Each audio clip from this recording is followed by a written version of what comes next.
और पौंड्रक जैसे लोग ज्यादातर काम रात्रि में करते हैं, रात्रि में हमला कर दिया। सात और वीर था, सात्यकी के साथ उसके घनघोर युद्ध हुए हैं। और उसकी सेना में जो एकलव्य के नाम सब ये लोग रोते पड़ते हैं, और वो एकलव्य चूंकि कुरुवंश के शत्रु मगध के सेनापति का पुत्र था। मगध के सेनापति का नाम याद रख लिए, हिरण्यधनु। यदि आदिवासियों के साथ, वनवासियों के साथ अन्याय उस युग में होता तो हिरण्यधनु उस समय के सबसे शक्तिशाली महाराज मगध का सेनापति नहीं होता। हिरण्यधनु का पुत्र था एकलव्य और वीर था। एकलव्य भी उसकी सेना में गया था 88,000 सैनिकों को लेकर द्वारका पर चढ़ाई करने। और एकलव्य और बलराम जी के युद्ध हुए हैं, जबरदस्त जबरदस्त। तो एकलव्य भी गया था, और इसको या आप लोगों को एकलव्य के नाम पे आजकल बाण इसी से चलता है। जो धनुष के प्रशिक्षण होते हैं अथवा जो तीरंदाजी की प्रतियोगिता, बाण इसी से चलता है, अंगूठे से नहीं चलता। पर अंगूठा एकलव्य का जो गया, उसके लिए नरसंहार रच दिया गया महाभारत के विरुद्ध।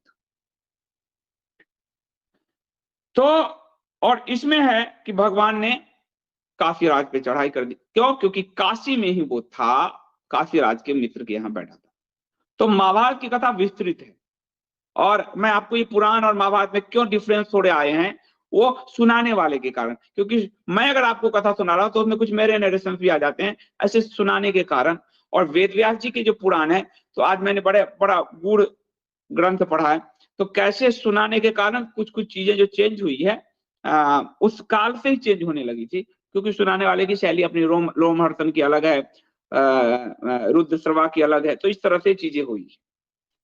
तो मैं आपको अब भागवत की कथा बताता हूं। तो उन्होंने काशी पे हमला कर दिया, भगवान ने, कृष्ण ने काशी पर हमला किया। अब काशी, आज यहाँ के काशी विध्वंस से भी जोड़ लीजिए, क्योंकि उस समय भी काशी राज ने इस्करुस देश के राजा को अपने यहाँ अपना मित्रता में बैठे थे। और यहाँ एक बड़ा सुंदर चीज आएगा, आप ध्यान दीजिएगा इसको।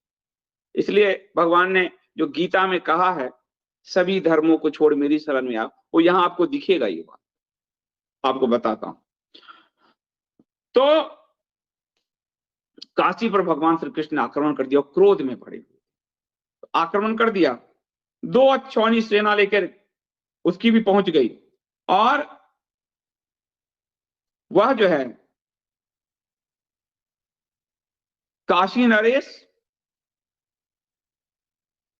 पौंड्रक, एकलव्य, इन सबकी विशाल सेना के साथ युद्ध हुआ। विशाल सेना, ऐसा वैसा नहीं। भगवान ने पौंड्रक को देखा, अरे वाह, सही में उसने तो शंख धारण कर रखा, उसने चक्र धारण कर रखा, तलवार धारण कर रखा, गदा धारण कर रखा, सारंग धनुष और श्रीवत्स धारण। भगवान जो मां लक्ष्मी विराजती हैं, श्रीवस्त्र धारण कर रखा, कौस्तुभ मणि भी धारण कर रखा, बनवाला भी लटका रखा, 4 हाथ भी बना रखा। वो तो वासुदेव बना घूम रहा है। नकली लोग तो ज्यादा नकली होते हैं, तो ज्यादा नकलीपन दिखाते हैं। असली को तो ये करने की जरूरत नहीं है, नकली को ये सब करने की जरूरत है। तो उसने खूब किया इसने तमाशे अपने। रेशमी पीला वस्त्र भी पहन रखा था, पीतांबर भी पहन रखा था। देखते जाओ आप, नकलचियों को आप मिलाते जाओ। और रथ की ध्वजा पे गरुड़ भी बना रखा था। भगवान ने कहा वाह वाह, गरुड़ ध्वज भी बना हुआ था। वो मुकुट भी भगवान श्री कृष्ण की तरह मोर मुकुट धारण किए हुए था। कानों में मकराकृत कुंडल जगमगा रहे थे। ऐसा लग रहा था, भागवत लिखता है, कोई अभिनेता रंगमंच पर आ गया। अभिनेता रंगमंच पे आ गया। अभिनेता ज्यादा बेहतर अभिनय करते हैं। किसी के घर में कोई गुजर उजर जाए तो आप उतना नहीं रो पाओगे जितना कोई फिल्म में वो सीन करने वाला शाहरुख खान रोक लेगा। तो अभिनेता ज्यादा अभिनय करते हैं रंगमंच पर। तो रंगमंच पे अभिनय दिख रहा था। उसके बाद युद्ध हुआ, भगवान पे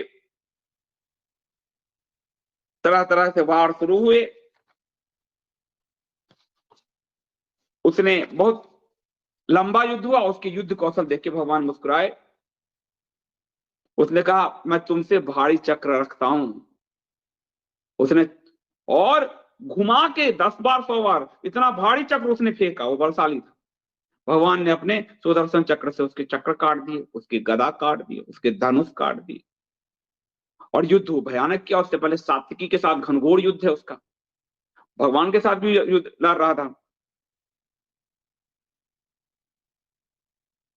जब उसका अंत समय आया तो भगवान ने कहा, अरे दुष्ट मूढ़ पौंड्रक, तूने अपने दूत से कहलवाया था कि मेरे चिन्ह अस्त्र शस्त्र आदि छोड़ दो, सो मैं तुझ पर ही इसको छोड़ रहा हूं। तूने झूठ मूठ मेरा नाम रख लिया है, अतः मूर्ख अब मैं तुझसे उन नामों को भी छुड़ा कर रहूंगा। रही तेरे शरण में आने के बाद, यदि मैं तुझसे युद्ध ना कर सकूंगा तो तेरी शरण भी ग्रहण कर लूंगा। अब मैं तुम्हारा काल बनूंगा। और भगवान ने बाण से उसके रथ की धज्जी धज्जी उड़ा दी, रथ को तोड़ दिया और उसका वो काट दिया, सुदर्शन चक्र तोड़ दिया और सुदर्शन से उसका गला काट दिया, नकली पौंड्रक का गला काट दिया। चापलूसों ने उसे इतना उकसा दिया था कि वो युद्ध में मारा गया। अब उसके दो मित्र बचे, काशी नरेश का भी सर धड़ से उड़ा दिया, और सुदर्शन चक्र ने काशी नरेश का जो सर है वो सीधे राजमहल के देहरी पे जाकर फेंका। काशी नरेश का पुत्र था, उसका नाम था सुदक्षिण। सुदक्षिण क्रुद्ध हो गया और काशी, भगवान शिव की नगरी, काशी का जो विध्वंस करने वाला, काशी में विध्वंस करने वाले बैठे थे, भगवान ने साफ कर दिया। उसने भगवान शिव की आराधना शुरू की कि मुझे मेरे पिता के हंता को का वध करना, और भगवान शिव को वर देने को कहा। भगवान शिव प्रसन्न हुए। भगवान शिव ने उनको एक यज्ञ की विधि बताई, और कृत्या जो होता है, जो प्राण घातक मारण, यानी तंत्र साधना, इसलिए मैं काशी को तंत्र की भूमि कहता हूं। तंत्र साधना का काशी में यज्ञ करो और कृत्या को जागृत करो, तंत्र को जागृत करो। और उसने किया, और यज्ञ कुंड से कृत्या प्रकट हुई, और कृत्या को उसने आदेश दिया कि जा द्वारका में कृष्ण का विनाश कर। उग्र दाढ़ों टेढ़ी भ्रुकुटी के कारण क्रूरता उस पर टपक रही थी, जीव से दोनों नंग धरंग था, त्रिशूल लिए हुए था। तंत्र की साधना, तंत्र में जो मारण, वशीकरण, उच्चाटन जो कहा गया है, इसलिए काशी जो है, और वह धरती को कपाता हुआ द्वारका की तरफ बढ़ा। उसकी ज्वाला से दिशाएं झुलस रही थी, जैसे ज्वालामुखी फूट रहा। और उसके पीछे भूतों के गण थे। तंत्र साधना यज्ञ से प्रकट हुए सारे भूतों के गण से पूरे, सारे द्वारका नगर में हाहाकार मच गया,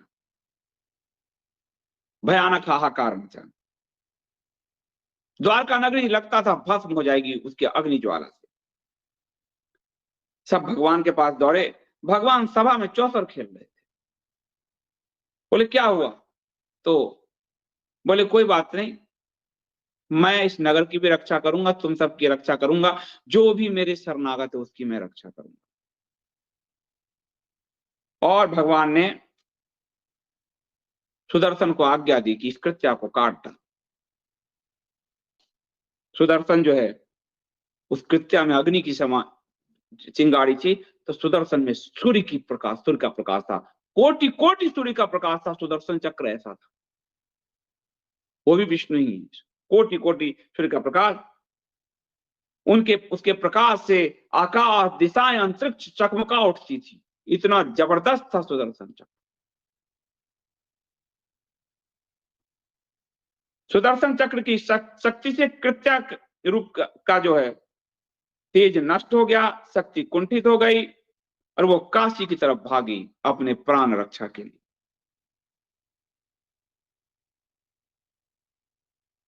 सुदर्शन कहां रुकने वाला था? सुदर्शन तो पीछा करता है भगवान के आदेश तक। उसने काशी में घुसकर न सिर्फ कृत्या को मार डाला, बल्कि यज्ञ करते हुए ऋत्विज, आचार्य और काशी नरेश के पुत्र सुदक्षिण को भी खत्म कर दिया। यदि गलत विधि के लिए गलत मनसा से कोई यज्ञ आदि कर रहा है तो उसको अभिनाश भगवान ने कर दिया। अब भगवान शिव से तो वरदान कोई भी मांग लेता है, वो तो भोलेनाथ है, भोलेनाथ। उन्होंने दे दिया, अब दे दिया तो उसके असर इन पे, तो उस दक्षिण भी मारा गया, सब मारा गया। और काशी विशाल नगरी थी, सुदर्शन चक्र रुका नहीं, काशी का सर्वनाश कर दिया उसने। लिखा है काशी बड़ी विशाल नगरी थी, बड़ी बड़ी अटारियां थी, सभा भवन, बाजार, नगर द्वार, द्वारों के शिखर, चार दीवारी, सब तो भगवान सारी काशी को जलाकर भस्म कर दिया। और फिर वह भगवान श्री कृष्ण के पास लौट आया। एक पौंड्रक की मूर्खता ने काशी शहर का पूरा विनाश करवा।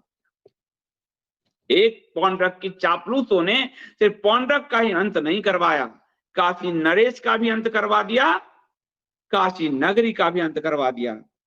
और भगवान ने चिल गिद्ध कुत्तों की कहा उसको, तुम्हारे मांस नोच के खाएंगे। इसलिए भगवान बनने की चेष्टा कोई ना करे। आधुनिक समय में आचार्य रजनीश ओशो ने अपने आप को भगवान घोषित किया। अमेरिका में हाथ पांव में बेड़ियां लग गई उनकी। मुझे लोग कहते हैं ओशो के शिष्य हो, पर आज मैं उनकी आलोचना कर रहा हूं, क्योंकि मैं किसी का नहीं हूं, मैं सत्य का हूं। हाथ पांव में बेड़ियां लग गई, एक जेल से दूसरे जेल भटकाए जाते रहे, कई दिनों किसी देश में उनको शरण नहीं। भगवान, ये भगवान सिर्फ श्री कृष्ण वासुदेव श्री विष्णु को कहा जाता है। बाकी देवता है, महादेव है, और भगवान वही अवतार लेते हैं। इसलिए यह अहंकार सुरेंद्र होने का अहंकार ना पालें, वेंकटेश्वर होने का अहंकार ना पालें। ये पौंड्रक का अहंकार न सिर्फ पौंड्रक को नष्ट करता है, बल्कि पूरी नगरी को जला देता है। इसलिए कल को जो लोग कहेंगे कि हमारा क्या दोष, जो मौन होता है वो काशी नगरी ने भुगत लिया। काशी नगर का कोई लोग खड़ा हो जाता अपने राजा के विरोध में कि ये जो भगवान का अपमान कर रहा है, कैसे इसके पक्ष में हो। काशी की नगरी अपने राजा के पक्ष में खड़ी हो गई युद्ध में, भगवान श्री कृष्ण के विरोध में। वो अद्वितीय काशी नगरी जल जल कर धू धू कर राख हो गई। पाप करने वाला सिर्फ पापी नहीं होता, पाप को बढ़ाने वाला भी पापी होता है। और पाप में मौन रहकर जो सहायक है वो भी बराबर का पापी है। इतिहास किसी को माफ नहीं करता। इसलिए परमात्मा के साथ छेड़छाड़ नहीं होनी चाहिए। परमात्मा अवतार लेते हैं, वो विश्व की रक्षा करते हैं, मानवता की रक्षा करते हैं। अहंकार में स्वयं को परमात्मा घोषित करने गया, हिरण्यकशिपु नष्ट हो गया। अहंकार में पौंड्रक ने स्वयं को परमात्मा घोषित किया, नष्ट हो गया। आधुनिक युग में ओशो ने स्वयं को भगवान कहा, अंत समय में उनके अपने लोगों ने उनको मार दिया। इसलिए अहंकार ना पाले, वरना पौंड्रक की गति मिलेगी।